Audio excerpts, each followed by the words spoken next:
Hello friends, आप सभी का एक बार फिर से मेरे इस चैनल पर स्वागत है। आज हम डिस्कस करेंगे निसिम एज़ेकिल के द्वारा लिखी गई उनकी एक पोम एंटरप्राइजेस। पोम शुरू करने से पहले हम इस पोम के जो राइटर हैं निसिम एज़ेकिल उनकी लाइफ के बारे में डिस्कस कर लेते हैं। About the poet, Nissim Ezekiel was born on December 14, 1924 in Mumbai and demises on January 9, 2004 in Mumbai. निसिम एज़ेकिल का जन्म 14 दिसंबर 1924 को मुंबई में हुआ। वह उनकी मृत्यु 9 दिसंबर 2004 को मुंबई में ही हुई। ही वॉज अवार्डेड द साहित्य अकेडमी अवार्ड इन 1983। उन्हें साहित्य अकादमी अवार्ड से भी 1983 में नवाजा गया। और निसिम एज़ेकिल को father of modern English poetry भी कहा जाता है। तो चलिए अब शुरू करते हैं इस पोम को पढ़ना। एंटरप्राइजेज। इस पोम में हमारे राइटर ने हमें ये बताया है कि कुछ लोग जो है वह कहीं यात्रा पर निकलते हैं, लेकिन किसी प्लेस का नाम नहीं बताया है कि वो यात्रा जो है करने लोग कहाँ पर जा रहे हैं और उस तीर्थ यात्रा का क्या मकसद है, और उस यात्रा में जो लोग शामिल हुए हैं वो कौन है और वो किस मकसद से इस यात्रा पर जा रहे हैं। इस यात्रा में हमारे जो पोइट है निसिम एज़ेकिल वह खुद भी शामिल हुए हैं। तो वो बता रहे हैं कि कैसे ये यात्रा जो है स्टार्ट होती है और कैसे ये यात्रा ख़त्म होती है, और इस यात्रा में बीच में क्या क्या उनको प्रॉब्लम्स फेस करनी पड़ती है, उसी के बारे में इस पोम में बताया गया है। It started as a pilgrimage exalting minds and making all the burdens light. Pilgrimage का मतलब होता है तीर्थ यात्रा। तो पोइट यहाँ पर कहते हैं कि यह जो यात्रा थी एक तीर्थ यात्रा की तरह शुरू हुई और हमारे जो माइंड थे वह फुल ऑफ जॉय से भरे हुए थे, यानी हमारे माइंड में कोई भी टेंशन नहीं थी। और यात्रा का जो बर्डन था वह बहुत ज़्यादा होप से भरा हुआ था, यानी बहुत ज़्यादा आशाएं थी हमें। यह तो इसका फर्स्ट स्टेज था। अब सेकंड स्टेज में क्या होता है? The second stage explored but did not taste the cold, the sun beat down to match your rage. तो पोइट कहते हैं कि इसके बाद जब सेकंड स्टेज आई तो वह इस तरह से जैसे कि ह्यूमंस की लाइफ में यूथ आता है। तो पोइट कह रहे हैं कि यूथ जब आता है तो ह्यूमंस की लाइफ में फुल ऑफ जॉय होता है, लेकिन उन्हें नहीं पता होता है कि आगे उन्हें क्या क्या प्रॉब्लम फेस करनी पड़ेगी। और उस यात्रा में जो हमारा उत्साह था, हमारा जो जुनून था, उसको मुसीबतों ने डाउन करने की कोशिश की, लेकिन वो हमें रेज नहीं कर पाई, वो भी हमें दबा नहीं पाई। We stood it very well, I thought, observed and put down copious notes on things the peasant sold and taught, bought, the way of serpents and of God. तो आगे पोइट कहते हैं कि हमारे रास्ते में बहुत सारी मुसीबतें भी आई, लेकिन हम उन मुसीबतों के सामने भी डटे रहे और वहाँ पर बहुत ही अच्छे से खड़े रहे। और हम वहाँ पर बिजी थे ऑब्जर्व करने में कि जो किसान थे, पीजेंट का मतलब होता है किसान, जो थे वह क्या सामान खरीद रहे हैं और क्या क्या चीज़ें वो कर रहे हैं, उन सबको हम कॉपी में नोट करने में बहुत ज़्यादा बिजी थे और हम इन्हीं चीज़ों को वहाँ पर ऑब्जर्व कर रहे थे।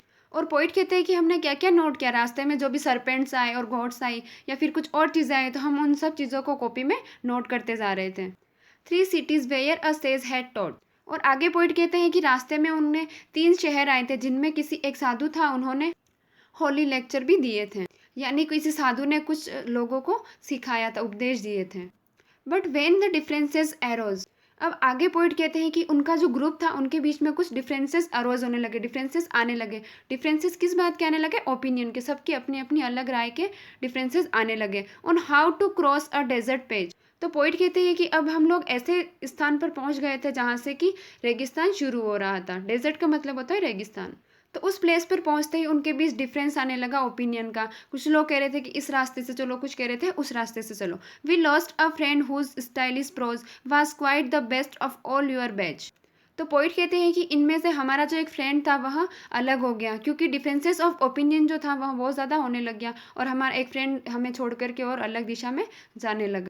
और पोइट कहते हैं कि उनका जो फ्रेंड उन्होंने लॉस्ट किया है, खोया हुआ था, वह इतना इंपॉर्टेंट क्यों था? क्योंकि वह स्टाइलिश प्रोज था, यानी वो हम जो भी कॉपी में नोट डाउन कर रहे थे उसमें सबसे स्टाइलिश वो ही लिख रहा था। A shadow falls on us and grows. तो पोइट यहाँ पर कहते हैं कि एक बुराई जो थी वह हमारे ऊपर आने लगी और हमारी जो ईगो थी उसकी वजह से हमारे बीच में जो दूरियां थी वह भी बढ़ने लगी। Another phase was reached when we were twice attacked and lost our way. और पोइट कहते हैं कि इसके बाद भी वो लोग आगे बढ़ते रहे और रास्ते में 2 बार उनके ऊपर लोगों ने अटैक भी किया।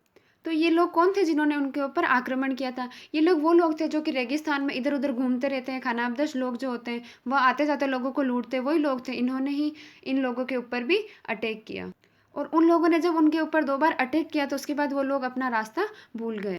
अ section claimed its liberty to leave the group. तो आगे पोइट कहते हैं कि पहले उनका एक जो फ्रेंड था, प्रोज राइटर जो था, वह उनको छोड़ कर के चला गया। अब ग्रुप में से कुछ लोग और क्लेम करने लगे कि हम जो है इस ग्रुप को छोड़ दे सकते हैं, हमारा अधिकार है और हम इस ग्रुप को छोड़ रहे हैं। तो इस तरह से कुछ और लोग जो होते हैं वह भी इस ग्रुप्स को छोड़ करके चले जाते हैं। I tried to pray. तो अब राइटर कहते हैं कि मैंने अपने दिल को शांत करने के लिए थोड़ी देर प्रे किया। Our leader said he smell the sea. और उनका जो ग्रुप का लीडर था वह कहता है कि मुझे इन हवाओं को फेस करके ऐसा लग रहा है जैसे कि हम किसी समुद्र के पास पहुंच चुके हैं, क्योंकि वो ग्रुप में जो सारे लोग थे वो लोग बहुत ही ज़्यादा प्यासे थे, उनको पानी की ज़रूरत थी। तो उनका लीडर कहता है कि शायद हम लोग सी के पास ही पहुंचने वाले हैं।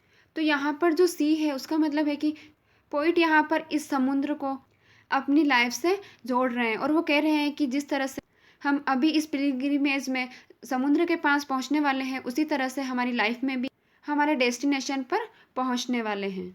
We notice nothing as we went, a straggling crowd of little hope. अब पोइट कहते हैं कि हम लोगों ने अब कुछ भी नोटिस नहीं किया, क्योंकि हम लोग इतने ज़्यादा थक चुके थे और हमारी जो आशाएं थी वह भी अब कमज़ोर पड़ चुकी थी। यानी वो कहते हैं कि अब सिर्फ हम लोगों का एक निराश झुंड ही बच गया था। Ignoring what the thunder meant, deprived of common needs like so. और वो कह रहे थे कि उनकी जो अंदर की आवाज़ आ रही थी उसको भी वो इग्नोर कर रहे थे, उन्हें कुछ भी समझ में नहीं आ रहा था। और अब ये लोग बहुत ज़्यादा थक चुके थे और उनके पास जो कॉमन चीज़ें होती है जिनकी आवश्यकता होती है, जैसे सोप वगैरह, ये चीज़ें भी उनके पास अब नहीं थी। Some were broken, some merely bent. और कुछ लोग जो थे वह पूरी तरह से थक चुके थे और पूरी तरह से टूट चुके थे, और कुछ लोग ऐसे हुए थे जिनमें थोड़ी बहुत एनर्जी बची हुई थी। When finally we reached the place we hardly know why we were there, the trip had darkened every face. Poet कहते हैं कि फाइनली हमें जिस प्लेस पर पहुंचना था हम उस प्लेस पर पहुंच गए, लेकिन हमें वहां पहुंचने के बाद ये बात नहीं पता था कि हम इस प्लेस पर आए क्यों हैं और इस प्लेस पर आने का हमारा मकसद क्या था। यानी पोइट जो थे वह ऐसे ही किसी पिलग्रिमेज के लिए निकल पड़े, और जब वो उस प्लेस पर पहुंचे तो उन्हें लगा कि वहाँ तो ऐसे ही निकल पड़े, ये तो बिल्कुल यूथलेस था, इसका कोई मतलब नहीं निकला। और पोइट कहते हैं कि यह जो यात्रा थी इतनी ज़्यादा थकान भरी रही कि सब लोगों के जो फेस थे वो बिल्कुल डार्क हो गए थे, काले पड़ गए थे, यानी उनकी एनर्जी जो थी वह बिल्कुल ख़त्म हो चुकी थी। Our deeds were neither great nor rare. Poet कहते हैं कि हमने जो ये पिलग्रिमेज की, हमने जो ये तीर्थ यात्रा की, यह कोई महान कार्य नहीं था। यानी पोइट कहते हैं कि हमने ऐसा नहीं है कि हमने कोई अच्छा काम कर लिया या फिर अलग से ऐसा कोई काम कर लिया, बहुत सारे लोग हैं जो ऐसी यात्रा पहले ही कर चुके हैं। Home is where we have to gather grace. Poet last की लाइन में बताते हैं कि हमें पीस ऑफ माइंड जो अचीव करना है वह हमें बाहर जा करके और इधर उधर धक्के खा करके नहीं मिल सकता है, बल्कि अगर हम चिंतन करें तो हमें हमारी ये जो चीज़ है पीस ऑफ माइंड, ये हमें हमारे घर पर ही मिल सकता है। तो इस पोम के ज़रिए हमें राइटर क्या बताना चाहते हैं? राइटर ये बताना चाहते हैं कि यह जो यात्रा है, यह यात्रा है एक हमारी लाइफ की। यानी हमें हमारी लाइफ में बहुत सारी प्रॉब्लम्स को फेस करनी पड़ती है और हम थक जाते हैं और हम बाहरी भौतिक चीज़ों के पीछे इधर उधर भागते रहते हैं, और हमें ये पता नहीं होता है कि ये जो भौतिक सारी चीज़ें हैं ये हमारा मकसद नहीं है, हमारा मकसद तो पीस ऑफ माइंड है।